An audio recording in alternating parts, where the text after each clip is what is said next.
नमस्कार, आप देख रहे हैं आज तक। आपके साथ मैं हूं सईद अंसारी। कोरोना की मार से यूं तो हमारा पूरा देश करा रहा है, मगर अब कोरोना की तीसरी लहर की आशंका हमें ज्यादा परेशान कर रही है, क्योंकि तीसरी लहर का सबसे ज्यादा असर हमारे बच्चों पर होने वाला है। राजस्थान के 2 जिलों में बच्चे बहुत तेजी से कोरोना संक्रमित हो रहे हैं। दौसा और डूंगरपुर में बच्चों में कोरोना का संक्रमण परेशान करने वाला है। 600 बच्चे कोरोना पॉजिटिव हो चुके हैं। इस सब के बीच राजस्थान में 7 जून तक लॉकडाउन बढ़ा दिया गया।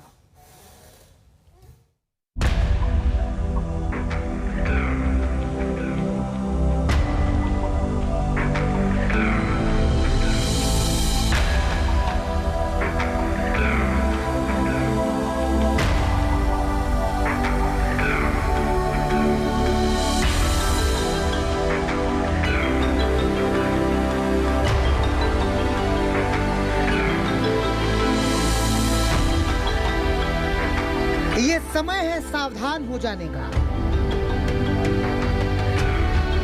ये समय है पहले से ज्यादा सतर्क हो जाने का। ये समय है पहले से ज्यादा सुरक्षित रहने का, क्योंकि इस अदृश्य महामारी की चपेट में अब बच्चे आने लगे हैं। जैसी आशंका थी बिल्कुल वैसा ही हो रहा है। कोरोना का संक्रमण अब बच्चों को हो रहा है। बच्चे बड़ी तादाद में हो रहे हैं कोरोना से संक्रमित। राजस्थान में बच्चों में कोरोना के संक्रमण से हाहाकार मच गया है।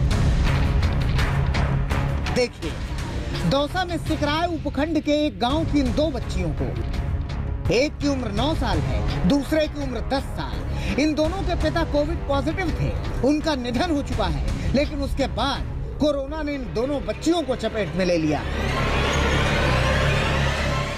बच्ची या 11वीं में चल रही है, ये 10वीं में चल रही है। दोनों की रिपोर्ट पॉजिटिव है। तो दवाई का क्या है? प्रशासन आया था दवाई देने के लिए, चेक करने के लिए। दवाई दे आई। ठीक इसी तरह सिकराय के हिगी गांव में एक 2 साल का अबोध बच्चा भी कोरोना पॉजिटिव हो गया था। सुनिए उसके मामा क्या कहते हैं। हमने भी करवाई थी तो हमारी तो नेगेटिव आई थी। जो एक छोटा 2 साल का भांजा था मेरा, उसकी रिपोर्ट पॉजिटिव आई थी। उसमें कोई सिम्टम्स तो थे नहीं, लेकिन वो 2 दिन तक चिड़चिड़ा था, तो उस वजह से उसकी जांच करवानी जरूरी समझी थी। स्वास्थ्य विभाग की माने तो अकेले दौसा में 1 मई से 21 मई के बीच 18 साल से कम के 341 बच्चे कोविड पॉजिटिव हुए। जो हाल दौसा का है, बिल्कुल वैसा ही हाल डूंगरपुर का है। डूंगरपुर में भी बच्चे तेजी से कोरोना पॉजिटिव हो रहे हैं। डूंगरपुर में 12 मई से लेकर 22 मई तक 18 साल से कम के 255 बच्चे संक्रमित हुए। लेकिन डूंगरपुर के कलेक्टर कह रहे हैं कि उनके जिले में बच्चों में कोरोना का संक्रमण बिल्कुल सामान्य है। बच्चों के माता पिता कोरोना पॉजिटिव हो रहे हैं, इसलिए बच्चे भी कोरोना संक्रमित हुए हैं। हालांकि उनकी संख्या कम है। 0 से 12 की कैटेगरी में वर्तमान में जिले में 50 से भी कम बच्चे संक्रमित हैं, और पर डे के 2, 3, 4 केस आते हैं। वो इसलिए आते हैं कि उनके परिजन संक्रमित हो जाते हैं और साथ में बच्चे रहते हैं, इसलिए वो भी आ जाते हैं। जिले में पिछले 6 महीने में ना ही तो किसी बच्चे की कोरोना से डेथ हुई है, और ना ही ऐसा कोई सीरियस केस आया है जिसको हॉस्पिटल में एडमिट करवाया जाना पड़े। लेकिन कलेक्टर की बातों को खुद सीएमओ ही खारिज कर देते हैं। सीएमओ बताते हैं कि पिछले 10 दिन में 250 से ज्यादा बच्चे कोरोना संक्रमित हुए हैं। हमारे जिले में 12 मई से आज दिनांक तक 315 बच्चे 0 से 19 आयु वर्ग के पॉजिटिव पाए गए, जिनमें 0 से 9 वर्ष के 60 बच्चे तथा 9 से 19 वर्ष के 255 बच्चे थे। सभी बच्चों को दवाएं दे दी गई हैं तथा ये हमारे बेहतर सर्विलेंस, बेहतर मॉनिटरिंग और जांचों के कारण संभव हो पाया है।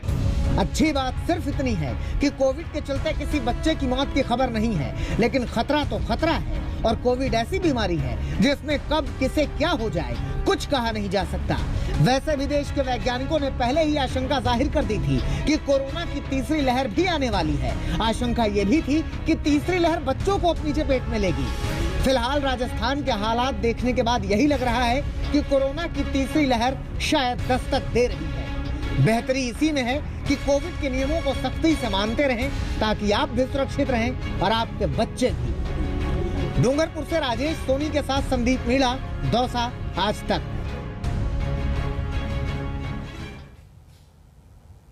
राजस्थान अकेला ऐसा राज्य नहीं है जहां कोरोना की तीसरी लहर की चिंता सता रही है और बच्चों को डरा रही है।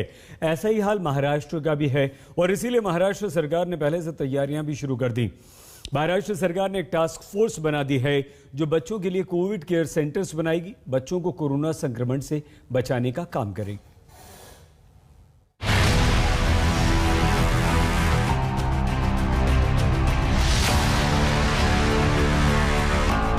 ये मुश्किल घड़ी है क्योंकि महामारी बड़ी है और अब बच्चों के सामने विभीषिका बनकर खड़ी है।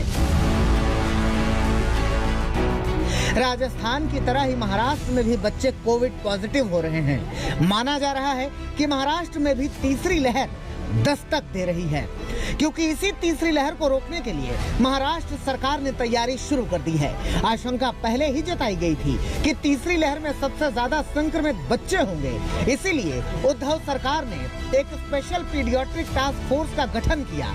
ये पीडियाट्रिक टास्क फोर्स बच्चों के लिए कोविड केयर सेंटर बनाएगी। उद्धव ठाकरे ने इसी टास्क फोर्स के साथ आज बैठक की और आगे की रणनीति पर चर्चा की।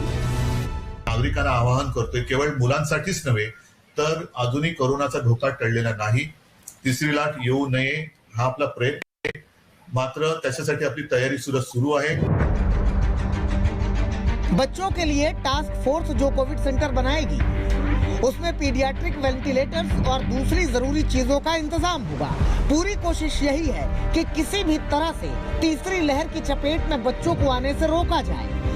बच्चों में टीकाकरण नहीं हो रहा है, इसलिए अगर उनको कोरोना बाधित हो जाता है तो हम उनके लिए क्या कर सकते हैं, इसके लिए हम उनके लिए खास तौर पर एसएनसीयू जो बेड्स है वो एसएनसीयू बेड्स हम खास तौर पर लगा रहे हैं। और दूसरी बात ये भी है कि पीडियाट्रिक टास्क फोर्स हम बना रहे हैं, उनका जो मार्गदर्शन रहेगा, उनकी जो भी गाइडलाइन रहेंगे उनके मुताबिक हम उसके मेडिसिन जो लगेंगे, क्योंकि बच्चों के लिए अलग तरीके से मेडिसिन लग सकते हैं, उनके वेंटिलेटर्स अलग तरीके से होते हैं, तो ये वेंटिलेटर्स हो, ये मेडिसिन हो, उसकी भी तैयारी करना उतनी ही जरूरी है। तो और छोटे बच्चे होते हैं, उनको उनके माँ के साथ रहना पड़ता है, तो ऐसे वक्त किस तरह से तैयारी करना जरूरी है, ये सब के बारे में पूर्व सोच होना जरूरी है और प्री प्लानिंग होना जरूरी है। इसीलिए ये टास्क फोर्स हम बना रहे हैं और टास्क फोर्स का जो मार्गदर्शन रहेगा हम जल्द से जल्द उस हिसाब से करेंगे। पीडियाट्रिक टास्क फोर्स सिर्फ कोविड केयर सेंटर में बच्चों की देखभाल ही नहीं करेगी, बल्कि बच्चों के इलाज के पैटर्न की भी स्टडी की जाएगी। तीसरे लाट में या तीसरे हवे में जो आएगी उसमें शायद वो बाढ़ में बच्चों की संख्या बढ़ सकती है और उसके अनुसार से महाराष्ट्र शासन ने तैयारी चालू की है।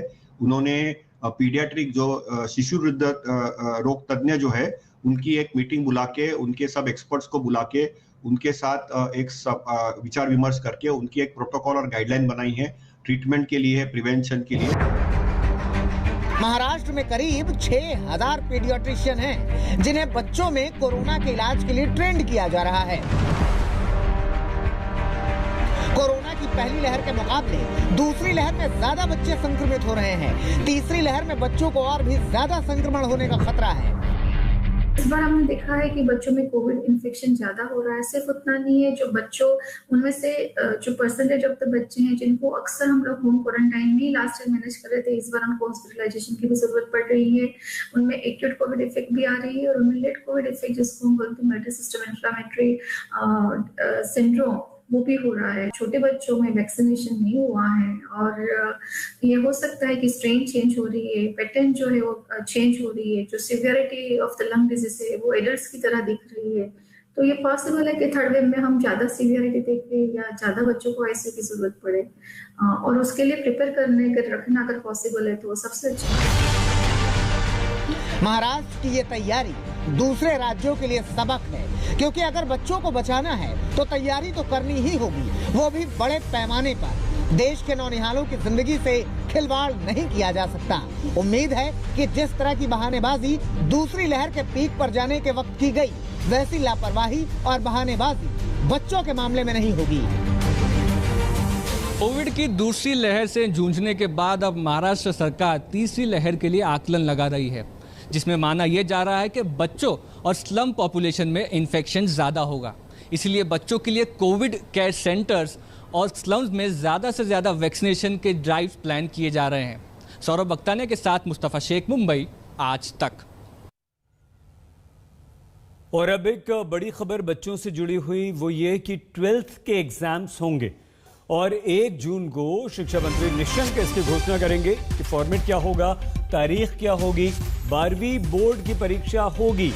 अभी तक इस पर संशय बना हुआ था, लेकिन अब ये तय हो चुका है जीएमओ की बैठक में कि शिक्षा मंत्री निशंक 1 जून को फॉर्मेट क्या होगा और कोरोना प्रोटोकॉल को देखते हुए किस तरह से एग्जाम करवाया जाएगा, इसके अलावा तारीख का ऐलान भी करेंगे निशंक 1 जून। दोनों चीज़ें हैं, सुरक्षा पहले और उसके बाद आपका भविष्य। इन दोनों को देख करके हम फिर 1 जून को आगे का आपको अवगत कराएंगे जो भी परिस्थितियाँ होंगी। हमने ये भी कहा था कि जब भी हम इस बात की घोषणा करेंगे तो कम से कम 15 दिन हम आपको देंगे, ताकि आपके मन में अचानक न हो कि कब तिथियों की घोषणा हो और कब फिर जो है आप संभलें। तो मैं ये समझता हूँ कि ये 25 मई तक सभी राज्यों के जो राज्य, कुछ ही राज्य हैं जिन्होंने कहा है कि हमको थोड़ा सा और भी मौका दीजिए। हालांकि उनका भी सकारात्मक रूप था, लेकिन और क्या क्या सुझाव हो सकते हैं उनके लिए, वो 25 मई तक उन राज्यों के सुझाव भी आ जाएंगे। और मैंने कहा है, अपने अभिभावकों से भी कहा है, आपसे भी कहा है, अध्यापक कर्ण से भी कहा है, यदि आपके भी कोई सुझाव होंगे तो मेरे ट्विटर पर आप अपने सीधे सीधे सुझाव भेज सकते हैं। मुझे भरोसा है कि जो हम तो शिक्षा मंत्री निशंक ने ये खुद ऐलान कर दिया है कि अब सीबीएसई समेत अन्य राज्यों की 12वीं कक्षा के एग्जाम, बोर्ड परीक्षाएं होंगी, लेकिन उसकी घोषणा, तारीखों की घोषणा जो 1 तारीख को खुद शिक्षा मंत्री निशंक करेंगे। सीबीएसई बोर्ड की 12वीं की परीक्षा होगी या नहीं, इस सवाल से पर्दा उठ गया है। 12वीं की परीक्षा होगी और ये परीक्षा कब होगी, इसकी तारीख 1 जून को केंद्रीय शिक्षा मंत्री रमेश पोखरियाल निशंक बताएंगे। इसके साथ ही देश के अलग अलग सूबों के शिक्षा मंत्रियों, उप मुख्यमंत्रियों और सचिवों के साथ बैठक में निर्णय लिया गया है कि 12वीं की परीक्षा कोविड नियमों के तहत होगी। बैठक में केंद्र सरकार के 2 प्रस्ताव थे। पहला प्रस्ताव सुनिए।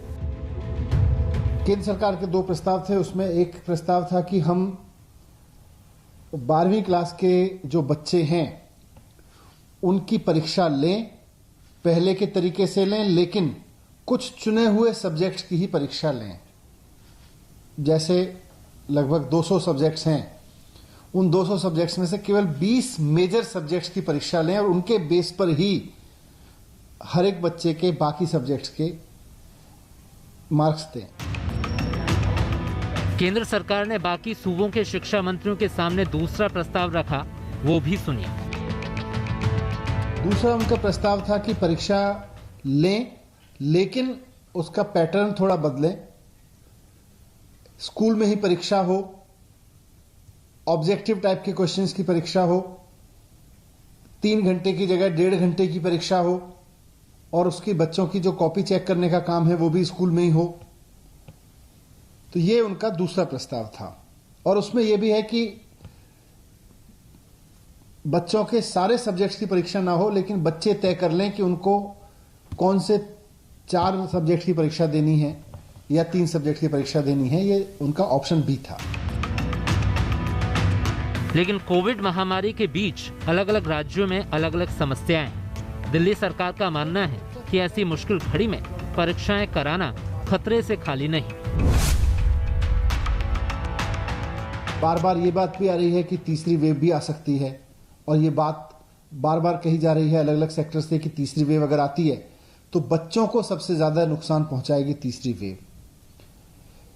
ऐसे में दिल्ली सरकार का मानना है, मुख्यमंत्री अरविंद केजरीवाल जी ने भी मुझको कहा कि ये प्रस्ताव केंद्र सरकार के सामने रखा जाए कि बच्चों की सेहत से, बच्चों की सुरक्षा से खिलवाड़ करके हमें परीक्षा पूरा करने का शौक नहीं पूरा करना चाहिए। बात सिर्फ इतनी नहीं है। दिल्ली सरकार की ओर से बैठक में कहा गया है कि 12वीं के बच्चों के लिए वैक्सीन की व्यवस्था की जाए। परीक्षा कराने की जिद नासमझी साबित होगी। केंद्र सरकार फाइजर से बात करके 1.4 करोड़ बच्चों को वैक्सीन लगवाए, इतने ही शिक्षकों को भी वैक्सीन लगवाई जाए। इसके अलावा दिल्ली सरकार की ओर से कहा गया है कि केंद्र सरकार हेल्थ एक्सपर्ट से बात करके पूछे कि क्या 17.5 साल के बच्चों को 18+ वाली वैक्सीन दी जा सकती है। अगर हाँ, तो उन्हें वैक्सीन दिलाई जाए। महाराष्ट्र सरकार की ओर से बढ़ते कोविड केस को लेकर चिंता जताई गई। हमने उनको वही कहा कि हमें पूरे सुरक्षित वातावरण बच्चों को देना होगा। हमारे लिए सबसे बड़ी प्राथमिकता अगर कुछ है तो बच्चों की हेल्थ है। आज बच्चे 1.5 साल से आप सभी लोग को मालूम है कि परीक्षा की तैयारी कर रहे हैं। पेरेंट्स में कहीं ना कहीं एक संभ्रम की भावना है, तो हमें ऐसे ही कुछ सोल्यूशन पे जाना पड़ेगा जो बच्चों के हित में हो। इन सब चिंताओं के बीच तय किया गया है कि 12वीं की परीक्षा होगी और उसका ऐलान खुद केंद्रीय शिक्षा मंत्री 1 जून को करेंगे। हिमांशु मिश्रा, दिल्ली, आज तक। दिल्ली में लॉकडाउन 1 हफ्ते के लिए और बढ़ा दिया गया है। अब 31 मई सुबह 7 बजे तक दिल्ली में तमाम प्रतिबंध रहेंगे, यानी कि लॉकडाउन रहेगा। थोड़ी देर पहले अब से मुख्यमंत्री अरविंद केजरीवाल ने प्रेस कॉन्फ्रेंस करके लॉकडाउन बढ़ाने का ऐलान कर दिया। हालांकि अरविंद केजरीवाल ने यह आश्वासन भी दिया कि अगर दिल्ली में लगातार केस इसी तरह से घटते रहे तो जल्द ही हम अनलॉक पर विचार करेंगे कि 1 हफ्ते के लिए लॉकडाउन और बढ़ा देना चाहिए, क्योंकि अभी अगर लॉकडाउन खोल दिया और जो कुछ हमने पिछले 1 महीने की इतनी कड़ी मेहनत, संघर्ष और त्याग की वजह से पाया है, कहीं वो ख़त्म ना हो जाए। तो सबकी आम राय ये है कि 1 हफ्ते के लिए और लॉकडाउन खोल देना चाहिए। तो दिल्ली सरकार ने ये निर्णय लिया है कि 1 हफ्ते के लिए लॉकडाउन और बढ़ाया जा रहा है। अगले सोमवार 31 तारीख की सुबह 5 बजे तक के लिए लॉकडाउन बढ़ाया जा रहा है। संक्रमण दर 36% पहुंच गई थी, यानी कि 100 लोगों की हम टेस्टिंग करते थे तो 36 लोग उसमें पॉजिटिव मिलते थे। पिछले 24 घंटे का मैं आपको आंकड़ा बताऊं तो ये संक्रमण दर 2.5% के भी नीचे चली गई है, यानी कि अब 100 लोगों की हम टेस्टिंग करते हैं तो उसमें 2.5 लोग संक्रमित पाए जाते हैं और 97.5 लोग ठीक पाए जाते हैं। इसका मतलब संक्रमण काफ़ी कम हो गया दिल्ली के अंदर। वैक्सीन की बहुत कमी महसूस हो रही है, लेकिन मुझे विश्वास है जैसे हमने बड़ी बड़ी समस्याओं का समाधान किया है, ऐसे वैक्सीन की समस्या का भी समाधान निकलेगा। हम मिलकर निकालेंगे। वैक्सीन की जो कमी हो रही है, मुझे पूरी विश्वास है इस कमी को भी हम सब लोग मिलके ठीक करेंगे। सारी व्यवस्था बना ली है कि 3 महीने के अंदर दिल्ली के सब लोगों को हम वैक्सीन लगा सकते हैं, लेकिन वैक्सीन की कमी है, पूरे देश के अंदर कमी है। कहा जा रहा है कि तीसरी वेव आएगी। हमें तीसरी वेव का पूरी शिद्दत के साथ तैयारी करनी है। यह तो दिल्ली के मुख्यमंत्री अरविंद केजरीवाल ने ऐलान किया, लेकिन दिल्ली से सटे उत्तर प्रदेश के मुख्यमंत्री योगी आदित्यनाथ ने भी कहा है कि कोरोना के इस भयानक काल में हमें जीवन भी बचाना है और जीविका के साधन भी बचाने हैं। इसीलिए हमने लॉकडाउन न लगाकर कोरोना कर्फ्यू लगाया है। मुख्यमंत्री योगी आदित्यनाथ ने यह कहा, हमारा प्रयास है, एक एक व्यक्ति का जीवन अमूल्य है, उसको बचाना है और साथ साथ हर व्यक्ति की जीविका को भी बचाना है। हमने इसके लिए कोविड कर्फ्यू लगाया है। कोरोना कर्फ्यू सामान्य जनजीवन प्रभावित हुए बगैर हमारी कोविड संक्रमण की चेन को तोड़ने की जो नीति है उसको हम सफलतापूर्वक आगे बढ़ा रहे हैं। और कोरोना कर्फ्यू को इसलिए 31 मई तक सुबह 7 बजे तक हम लोगों ने बढ़ाया है। इसमें हमारी आवश्यक सेवाएं चल रही हैं, उद्योग हमारे चल रहे हैं, परिवहन निगम की बसें उत्तर प्रदेश के अंदर संचालित हो रही हैं, सब्जी मंडी, फल मंडी, गेहूं क्रय केंद्र, कोटे की दुकान, ये सभी हमारे संचालित हो रहे हैं। लेकिन सब में कोविड प्रोटोकॉल का पालन करने के लिए व्यवस्था दी गई है, हर एक प्रकार से व्यवस्था।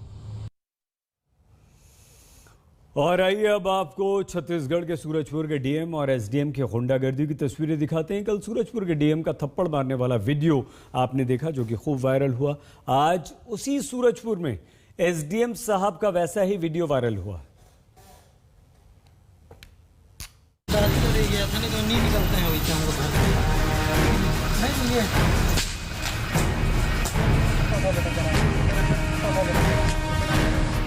डीएम है तो तमाचा मारेंगे, एसडीएम है तो थप्पड़ मारेंगे, डीएम है तो गालियां देंगे, एसडीएम है तो कानून तोड़ेंगे, डीएम है तो फोन तोड़ देंगे, एसडीएम है तो बीच सड़क गुंडागर्दी करेंगे।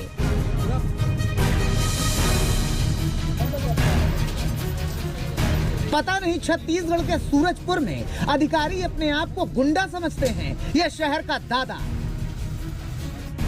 डीएम के बाद अब एसडीएम की गुंडागर्दी की तस्वीरें देख लीजिए। छूटते ही हाथ छोड़ देने वाला इस आदमी का नाम प्रकाश सिंह राजपूत है।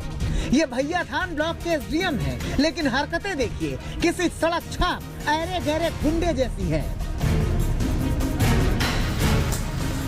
तमाचे बरसाते डीएम और एसडीएम की ये तस्वीरें जनमानस में गुस्सा भर देती हैं। लोग पुकार करने लगे कि हे छत्तीसगढ़ की सरकार, इन अभद्र, अराजक, असंवेदनशील और गुंडे डीएम एसडीएम को सबक सिखाया जाए। इन्हें सिखाया जाए कि नियम क्या होते हैं। इन्हें सिखाया जाए कि जिले के मुखिया होने का मतलब दुर्दांत हो जाना नहीं होता। इन्हें सिखाया जाए कि जिलाधिकारी और एसडीएम होने का अर्थ क्या होता है। इनके गुरूर पर संविधान और कानून की परत चढ़ाई जाए।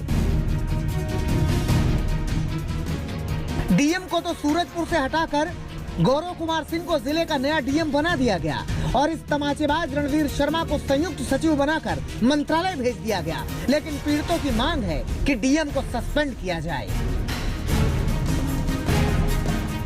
सबको रुकवा रहे थे तो मैं रोका, साइड में लगाया गाड़ी, फिर उतर के गया।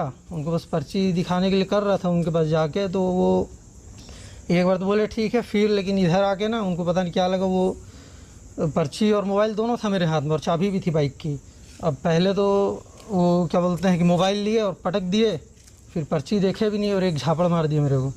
और पुलिस वाले को से भी बोले कि मेरे को मारने के लिए, और चाबी ले लिए बाइक का और मोबाइल एकदम तोड़ दिए पूरा। जबकि उसको दवाई भी दिखाई कि दवाई लेकर जा रहा हूँ, तो बोले चलो इधर किनारे खड़ा हो, और डंडा गाड़ी से निकलवाए हैं गार्ड से, और देख उसके पैर के नीचे मारे हैं, पूरा लाल हो गया है उसका पैर, लंगड़ कर चल रहा है। प्रशासन की गुंडागर्दी है। ऐसा कभी मैं कलेक्टर में, आज मेरा 50 साल उम्र हो गया है, मैं कभी कलेक्टर को हाथ उठाते और डंडा चलाते हुए मैं नहीं देखा था। डीएम पर तो अनुशासनात्मक कार्रवाई हो गई, लेकिन बीच सड़क पर तमाचा बरसाने वाले उसी सूरजपुर के इन एसडीएम महोदय पर कार्रवाई कब होगी? सवाल ये भी है कि सूरजपुर में ही ऐसे अधिकारी क्यों हैं जिन्हें जनता के साथ व्यवहार करने की न्यूनतम मर्यादा भी नहीं पता। ओपी तिवारी, सूरजपुर, आज तक। एक बड़ी खबर इस वक्त आ रही है। किसान आंदोलन की आग फिर से सुलगने लगी। कृषि कानूनों को लेकर किसानों के समर्थन में विपक्ष फिर से लामबंद हो गया है। 26 मई को देश भर में किसानों के प्रदर्शन का विपक्ष की 12 पार्टियों ने समर्थन कर दिया है और इसके लिए कांग्रेस समेत 12 पार्टियों ने एक साझा चिट्ठी लिखी और वो चिट्ठी केंद्र सरकार को भेजी। इस चिट्ठी में तीनों कृषि कानूनों को खत्म करने की मांग की गई है।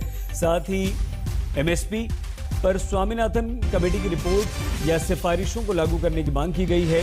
देश भर में प्रदर्शन की बात जो है वो संयुक्त किसान मोर्चा ने की थी। किसान आंदोलन के 6 महीने पूरे होने पर संयुक्त किसान मोर्चा ने 26 मई को देश भर में प्रदर्शन का ऐलान किया है।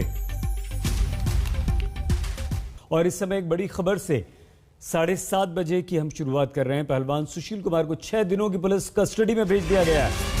दिल्ली की रोहिणी अदालत ने सुशील कुमार को पुलिस कस्टडी में भेजा। हालांकि दिल्ली पुलिस ने सुशील कुमार की 12 दिन की रिमांड मांगी थी। पहलवान सागर धनखड़ की हत्या के आरोप में सुशील से अब दिल्ली पुलिस पूछताछ करेगी। सीधे अरविंद ओझा हमारे संवाददाता के पास, आपके पास हम आपको लिए चलते हैं। अरविंद, 6 दिन तक दिल्ली पुलिस पूछताछ करेगी। क्या उगलवाने की, क्या जानने की दिल्ली पुलिस कोशिश करेगी? देखिए सर, 12 दिन की पुलिस कस्टडी दिल्ली पुलिस ने मांगी थी अदालत में। हालांकि दिल्ली पुलिस जो कोर्ट है, रोहिणी कोर्ट, उसने 6 दिन की पुलिस कस्टडी दी है और जो लोकल पुलिस जहां पर यह वारदात हुई थी मॉडल टाउन इलाके में, वहां की पुलिस अब सुशील कुमार और जो अजय कुमार है उसको अपनी कस्टडी में लेगी। दिल्ली पुलिस ने दलील दी है कोर्ट में सहित कि जो मोबाइल फोन है सुशील कुमार का, हत्या के बाद से 4 दिन तक वो इस्तेमाल करते रहे, लेकिन वो मोबाइल फोन उन्होंने फेंक दिया। उसके अलावा इस हत्याकांड और कौन कौन लोग शामिल है, किस तरह से इस हत्याकांड को अंजाम दिया गया, कितनी बड़ी ये साजिश है, ये तमाम राज सुशील से उगलवाने हैं। इसके अलावा किस तरह से 14 दिन वो पुलिस से भागते फिरे, कौन कौन उनके मददगार है, ये तमाम वो चीजें हैं जो सुशील कुमार से और उसके सहयोगी अजय कुमार से पूछताछ करनी है। ये तमाम चीजें दलीलें जो है दिल्ली पुलिस ने दी थी, जिसके बाद रोहिणी कोर्ट ने 6 दिन की पुलिस कस्टडी में सुशील कुमार और अजय को भेज दिया। बहुत धन्यवाद अरविंद। हत्या के आरोप में फरार चल रहे पहलवान सुशील कुमार को दिल्ली पुलिस ने अंततः गिरफ्तार कर लिया। सूत्रों के अनुसार पूछताछ में सुशील ने मारपीट में शामिल होना तो स्वीकार किया है। 4 मई को दिल्ली में सुशील और उसके साथियों ने एक जूनियर पहलवान के साथ बकाया पैसों को लेकर जबरदस्त मारपीट की थी, वहीं उसकी मौत हो गई थी। सुशील को बाद में रोहिणी अदालत में पेश किया गया। 6 दिन की पुलिस रिमांड में सुशील कुमार को भेज दिया गया है।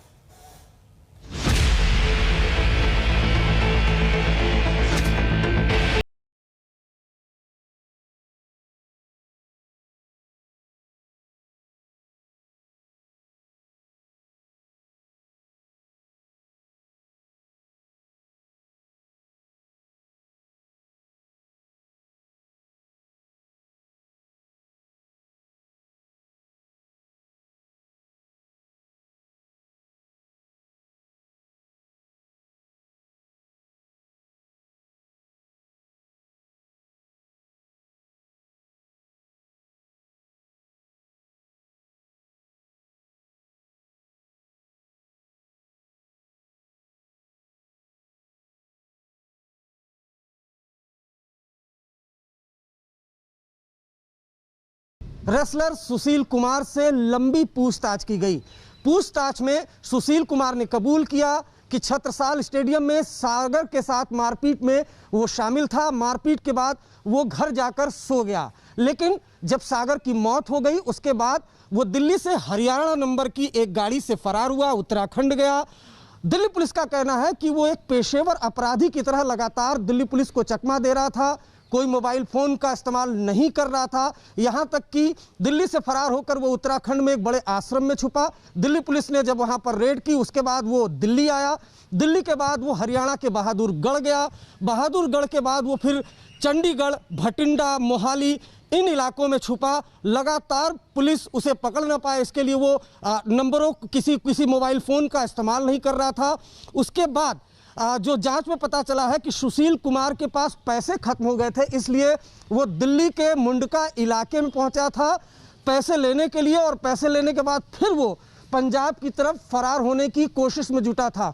जांच में ये भी बात सामने आई है कि दरअसल फरारी के दौरान हरियाणा नंबर की जिस कार का इस्तेमाल सुशील कुमार कर रहा था उसे वो छोड़ चुका था। उसके बाद एक स्कूटी का इस्तेमाल कर रहा था। उसी स्कूटी पर सवार होकर सुशील कुमार, जिस पर 1 लाख रुपए का इनाम था, अजय जिस पर 50,000 का इनाम था, वो मुंडका इलाके में जा रहे थे। तभी दिल्ली पुलिस की स्पेशल सेल ने उसे दबोच लिया। जांच में चौंकाने वाला ये खुलासा भी हुआ है कि दरअसल छत्रसाल स्टेडियम में जब सागर के साथ मारपीट हो रही थी उस दौरान सुशील ने प्रिंस नाम के एक शख्स को बोला था कि वो मारपीट का पूरा वीडियो बनाए, ताकि सुशील कुमार उसे पहलवानी के अपने सर्किल में वायरल कर सके, अपनी धमक दिखा सके, और उस वीडियो को देखने के बाद कोई सुशील कुमार से टक्कर लेने की कोशिश भी न करे। लेकिन वीडियो बनाने के बाद अचानक सागर की इलाज के दौरान अस्पताल में मौत हो गई। उसके बाद सभी आरोपी फरार हो गए। प्रिंस को जब पुलिस ने पकड़ा था तो उसके मोबाइल फोन से वो वीडियो बरामद हुआ था, जिसके बाद दिल्ली पुलिस ने उस वीडियो को फॉरेंसिक एग्जामिनेशन के लिए भेजा था, जिसमें इस बात की पुष्टि हो गई कि दरअसल वीडियो में सुशील कुमार मारपीट करते हुए दिखाई दे रहे हैं। पुलिस ने पूछताछ के बाद सुशील कुमार को रोहिणी कोर्ट में पेश किया। कड़ी मशक्कत के बाद दिल्ली पुलिस की स्पेशल सेल की टीम ने सुशील कुमार और अजय को गिरफ्तार किया था। अब यहाँ पर जो साकेत का स्पेशल सेल का दफ्तर है, यहाँ से सुशील पहलवान और अजय को लेकर स्पेशल सेल की टीम भारी भरकम सुरक्षा के बीच यहाँ से लेकर जा रही है, जहाँ से रोहिणी की अदालत में सुशील कुमार को पेश किया जाएगा। कोर्ट पहुंचने पर दिल्ली पुलिस को इस बात की इजाजत दी गई कि वो 30 मिनट तक सुशील से कोर्ट में पूछताछ कर सकती है। कोर्ट रूम में ही वकीलों को भी सुशील से बातचीत करने की इजाजत दे दी गई। बाद में पुलिस ने सुशील की 12 दिन की रिमांड मांगी, लेकिन सुशील के वकीलों ने इसका विरोध किया। फिलहाल फैसले को सुरक्षित रख लिया गया है। दरअसल सुशील और एक जूनियर पहलवान सागर धनखड़ के बीच मकान के किराए को लेकर विवाद था। सुशील उसी बकाये की वसूली को लेकर 4 मई को अपने साथियों को लेकर सागर और उसके साथियों को जबरन छत्रसाल स्टेडियम ले गया, जहां विवाद इतना बढ़ गया कि सुशील गुट ने मारपीट करनी शुरू कर दी। गंभीर रूप से घायल सागर की मौत होने के बाद सुशील फरार हो गया। 4 मई से पहले तक सुशील कुमार लाखों के आदर्श थे। दुनिया भर में उसका नाम था। पद्मश्री से लेकर खेल रत्न तक उसके नाम थे। लेकिन एक गलती ने जिंदगी भर की मेहनत और शोहरत पर पानी फेर दिया। अरविंद ओझा, दिल्ली आज तक। न जाने जश्न की कितने ही रातें सुशील कुमार को याद होंगी, न जाने ओलंपिक्स और एशियन गेम्स में सफलता के बाद कितनी ही रातें होंगी जब सुकून के साथ वो सोए होंगे। लेकिन 4 मई 2021 की रात ऐसी रात थी जिसके बाद से सुशील कुमार की नींद उड़ गई थी। इस एक रात ने सुशील की जिंदगी भर की मेहनत और शोहरत इज्जत पर पानी फेर दिया था। आइए हम आपको दिखाते हैं कि आखिर उस रात को हुआ क्या था।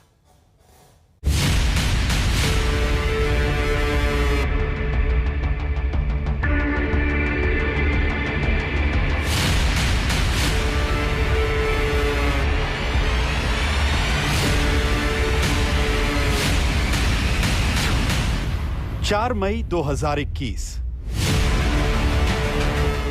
ये वो तारीख है जब हिंदुस्तान के एक हीरो के विलन बनने की इबारत लिखी जा रही थी, वो भी उसके खुद के हाथों। शोहरत के जिस शिखर पर सुशील कुमार जिंदगी भर की मेहनत के बूते पहुंचे थे, वहां से फिसलने में उन्हें सिर्फ और सिर्फ एक रात लगी। उनकी एक गलती ने कामयाबियों के करिश्मे को तार तार कर दिया। आइए आपको बताते हैं कि आखिर उस 4 मई की रात को हुआ क्या था। पुलिस की माने तो उस रोज सुशील कुमार अपने कुछ साथियों के साथ मॉडल टाउन के एम ब्लॉक इलाके में एक फ्लैट में मौजूद थे और उनके साथियों ने फ्लैट में रहने वाले सागर धनखड़ नाम के एक जूनियर पहलवान को उसके 3 साथियों समेत किडनैप कर लिया था। सागर खुद भी सुशील का बड़ा फैन और कुश्ती का नेशनल जूनियर चैंपियन था। चूंकि सुशील कुमार की गिनती देश के सबसे नामी और बड़े पहलवानों में होती है, तो उनके गुर्गों ने जब सागर और उनके दोस्तों को बताया कि सुशील कुमार खुद उनके फ्लैट के बाहर उनसे मिलने आए हैं, तो सागर और उसके साथी खुद ही चलकर उनकी कार के पास आ गए। फ्लैट के बाहर सचमुच सुशील एक होंडा सिटी कार में अपने कुछ और साथियों के साथ बैठा हुआ था और यहाँ उसने गन पॉइंट पर सागर और उसके साथियों को गाड़ी में बिठा लिया।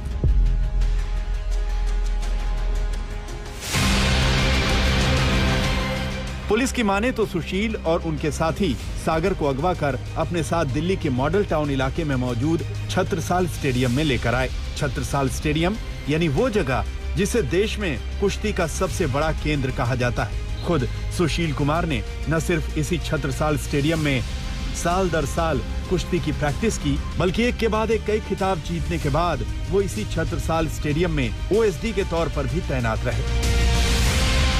लेकिन 4 मई की रात इसी छत्रसाल स्टेडियम में उनसे अनहोनी हो गई। दरअसल कभी सुशील का फैन रहने वाला सागर पहले तक जिस फ्लैट में किराए पर रहता था, वो फ्लैट किसी और का नहीं बल्कि खुद सुशील कुमार की पत्नी का था।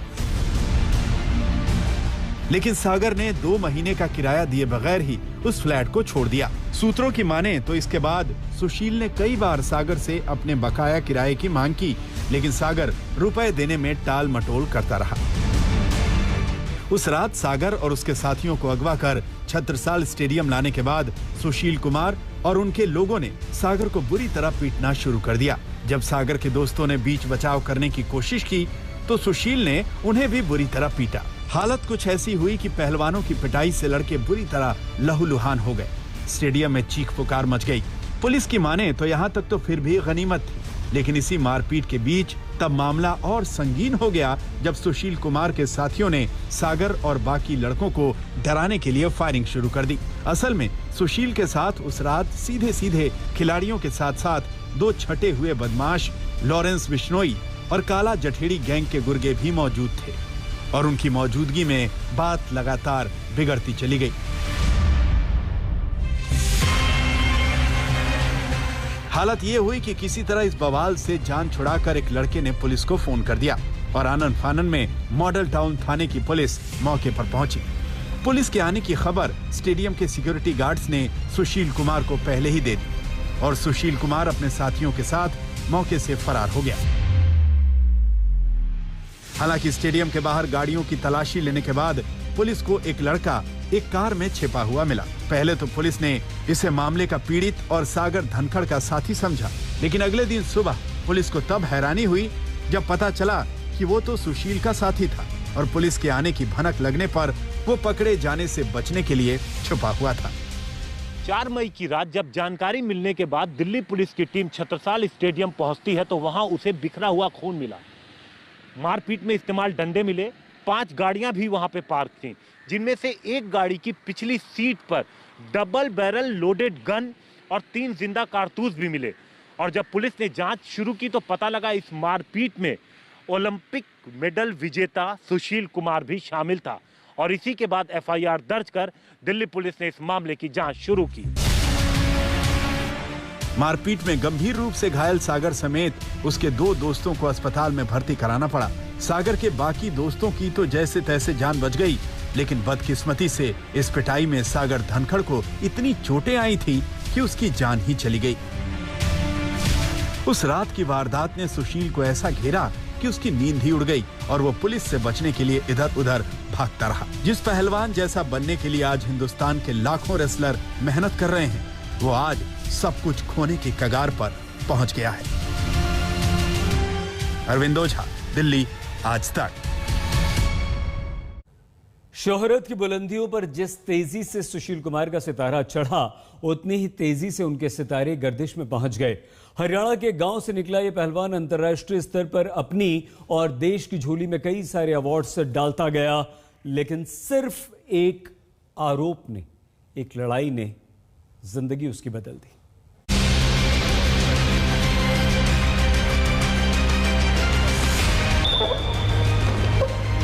सुशील कुमार, ये नाम ही काफी है। पहलवानी की दुनिया का वो नाम जिसके सामने बड़े बड़े पहलवान सरेंडर कर देते थे।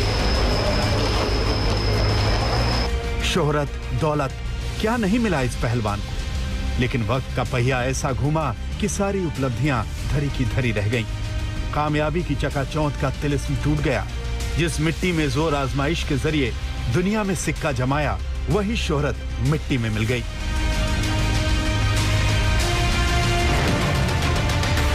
ये कहानी किसी फिल्म से कम नहीं। देश के सबसे कामयाब और सबसे मशहूर पहलवान सुशील कुमार की जिंदगी का यही सच है। उसी सुशील कुमार की जो हरियाणा के एक छोटे से गांव से निकलकर अपनी मेहनत और टैलेंट की बदौलत कुश्ती के अंतर्राष्ट्रीय फलक पर छा गए। देखते ही देखते सुशील कुमार ने अपने नाम कई खिताब किए, देश का मान बढ़ाया। सुशील कुमार इकलौते हिंदुस्तानी हैं जिन्होंने 2 ओलंपिक मेडल जीते। सुशील के नाम ही वर्ल्ड टाइटल है। कॉमनवेल्थ गेम्स में 3 बार गोल्ड मेडल का खिताब भी इसी पहलवान के नाम है।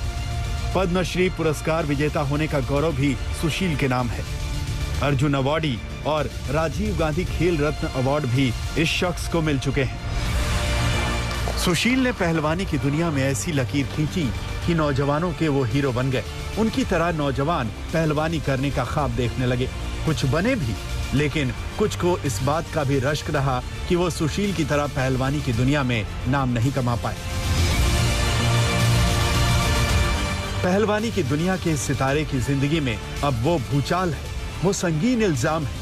पहलवान सागर धनखड़ की हत्या का आरोप है। दिल्ली पुलिस का शिकंजा है जिसके सामने कुश्ती के महारथी के सारे दांव फेल हो गए हैं। अंशु मिश्रा, दिल्ली, आज तक। छोटा सा ब्रेक, आप देखते रहिए आज